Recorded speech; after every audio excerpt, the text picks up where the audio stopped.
যে লাইলাতুন নিসফু মিনাশ শাবান, শাবান মাসের মধ্য রজনী আল্লাহ পাকের রহমত। একদল অতিরিক্ত বাড়াবাড়ি, একটা অতিরিক্ত ছাড়াছাড়ি, বাড়াবাড়ি আর ছাড়াছাড়ি। একটা অতিরিক্ত বাড়াবাড়ি, সে একদম শবে বরাতকে মনে হয় লাইলাতুল কদরের উপরে নিয়ে যাচ্ছে। লাইলাতুন নিসফু মিনাশ শাবানকে কোনো কোনো ক্ষেত্রে বাড়াবাড়ি পন্থীরা একদম লাইলাতুল কদরের উপরে নিয়ে চলে যাচ্ছে। আর ছাড়াছাড়ি যারা, তারা বলছে এই রাত্রে কোনো কিছুই করা যাবে না। দুইটাই চরমপন্থ, বুঝতে পারছেন না মনে হয় কথা। একদল এটাকে নিয়ে এত বেশি বাড়াবাড়ি করছে যে এটাকে একদম লাইলাতুল কদরের উপরে নিয়ে চলে যাচ্ছে। আরেকদল দেখা যাচ্ছে এটাকে এমন ভাবে পরিত্যাগ করছে না, এতে কিছুই করা যাবে না, কোনো ফজিলতি নাই। এখন আসলে মধ্যম পন্থা কি, মাঝখানে আমরা কি করবো তাও জানার দরকার আছে কি নাই? অনেক হাদিসের অনেক আলোচনা, প্রায় 40-50 পৃষ্ঠার বই, সব আলোচনা তো মাহফিলে করা সম্ভব না। আমি সারমর্মটুকু বলি। সারমর্ম কি? হাদিসের শবে বরাত নামে কোনো শব্দ নাই, এক নম্বর কথা। কি নাই ভাই? শবে বরাত নামে কোনো শব্দ নাই। আছে লাইলাতুন নিসফু মিনাশ শাবান, শাবান মাসের মধ্য রজনী। শাবান মাসের মধ্য রজনী। শাবান মাস কি? উত্তর, নবী সাল্লাল্লাহু আলাইহি ওয়াসাল্লাম রমজান মাসের পর যে মাসে রোজা রাখতে বেশি গুরুত্ব দিয়েছেন তার নাম শাবান। আমার সাথে বলেন, শাবান মাস কি? নবী সাল্লাল্লাহু আলাইহি ওয়াসাল্লাম রমজানের পরে যে মাসে রোজা রাখতে খুব বেশি গুরুত্ব দিয়েছেন তার নাম শাবান। আয়েশা রাদিয়াল্লাহু আনহা তিনি বলতেন যে শাবান মাস আসলে নবী সাল্লাল্লাহু আলাইহি ওয়াসাল্লাম এত বেশি বেশি রোজা রাখতেন যে মনে হতো তিনি রোজা ছাড়বেনই না, সারা মাস রেখে ফেলবেন। বেশি থেকে বেশি রোজা রাখতেন শাবান মাসে। প্রশ্ন হচ্ছে কেন? উত্তর, এমনিতে এই মাসটা বরকতময় এবং এই মাসে আল্লাহ পাক তার রহমতে বিপুল সংখ্যক মানুষকে জাহান্নাম থেকে মুক্তি দান করেন। সুবহানাল্লাহ। নবী সাল্লাল্লাহু আলাইহি ওয়াসাল্লাম এই মাসকে তাজিম করতেন। এই মাসের সম্মানার্থে, এই মাসে আল্লাহর রহমত বরকতের স্বার্থে নবী করিম সাল্লাল্লাহু আলাইহি ওয়াসাল্লাম এই মাসে বেশি বেশি রোজা রেখেছেন। সুন্নত কি শিখলাম? শাবান মাসে বেশি বেশি রোজা রাখার সুন্নত। একটা কি পেলাম ভাই? শাবান মাসে বেশি বেশি রোজা রাখার সুন্নত। আপনি যদি মুকিম হন, শরীর সুস্থ থাকে, মুসাফির না, আপনার সুস্থতা আছে, সব ঠিক আছে, আপনি চেষ্টা করবেন এই মাসে বেশি বেশি রোজা রাখার। পারা যাবে ইনশাআল্লাহ? এটা নবীর সুন্নত হবে। আরেকটা হাদিস মাথায় নিয়ে না, আজকে সারা ওয়াজ ভুলে গেলে এই ওয়াজটা বলে না। কি হাদিস? নবীজি বলছেন,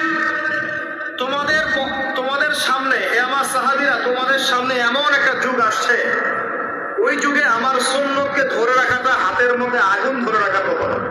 আমি অনেকদিন এই লেকচারে এই হাদিসটা বলেছি। তোমাদের সামনে এমন একটা কঠিন যুগ আসছে, জামানা সবরিন, সবরের যুগ, কঠিন যুগ। ওই যুগে ঈমান ধরে রাখা, মানে আমার সুন্নতের উপর থাকা, হাতে আগুন ধরে রাখার মতো হবে। ওই যুগে যদি তোমরা আমার একটা সুন্নতকে জীবিত করতে পারো, সমাজে একটা সুন্নত মরে গেছে, ওটাকে আবার জীবিত করতে পারো, তাহলে 50 জন শহীদ সাহাবীর নেকি পাও। হাদিসটা বুঝলেন? শুধু নেকি না, আপনি 50 জন শহীদ সাহাবীর নেকি পাবেন যখন চলমান সমাজে একটা সুন্নত মিটে গেছে, নাই, মানুষ আমল করছে না, কিন্তু আপনি সেটাকে জীবিত করলেন। পাওয়া যাবে ইনশাআল্লাহ। একটা দেখাচ্ছি, যেমন সাহাবীদের যুগে মানুষ মসজিদে ঢুকলে কি করতো জানেন?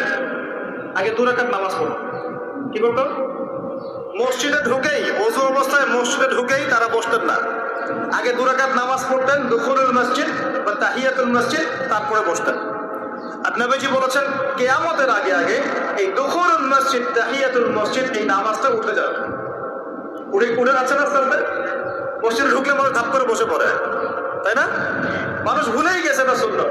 এখন আপনি যদি এই সুন্নতটাকে আবার জীবিত করতে পারেন, ইনশাআল্লাহ 50 জন শহীদ সাহাবীর নেকি পাবেন। সমাজে এখন দাড়ি শেভ করা ফ্যাশন হয়ে গেছে, বুঝছেন না? অনেকে শেভ না করলে চাকরি দেয় না, শেভ না করলে কি হয় না, চাকরি পাওয়া যায় না। স্কুলে তো না, কলেজে গিয়ে পড়তে গেলে ক্লাস করতে দেয় না, দাঁড়িয়ে আছে, যাও সব করে আসো, তাই বলে। এখন সমাজ চলছে উল্টা। এখন যদি আপনি নবীর সুন্নতকে আবার জীবিত করতে পারেন, 50 জন শহীদ সাহাবীর নেকি পাবেন।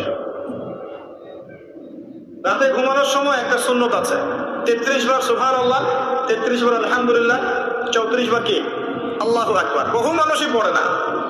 আপনি যদি পড়তে পারেন ইনশাআল্লাহ আল্লাহ পাক আপনাকে রেখে দিন। সমাজে বহু মানুষ চুল একদম এখন মেসি রোনাল্ডো কাট, তাই না? মেসি কাট আর রোনাল্ডো কাট। আর আমি সিলেট অঞ্চলে দেখে আসছি একদম লন্ডন কাট, দুই পাশ ছিলে মাঝখানে চুল, লন্ডন থেকে শিখে আসছি। এখন চুলেরও কিন্তু সুন্নত আছে, আছে কি নাই? দাড়ির যেমন সুন্নত আছে, চুলের সুন্নত নাই। একদম সামন পিছন সমান করতে পারেন, অথবা যদি চুল নাই থাকে তাহলে চুল মাথা মুন্ডন করেও রাখতে পারেন। অনেক সাহাবী মাথা মুন্ডিত ছিল। আবার অথবা কানের লতি পর্যন্ত বা কান বাবড়ি রাখতে পারেন। এটা চুলের সুন্নত হলো কিনা?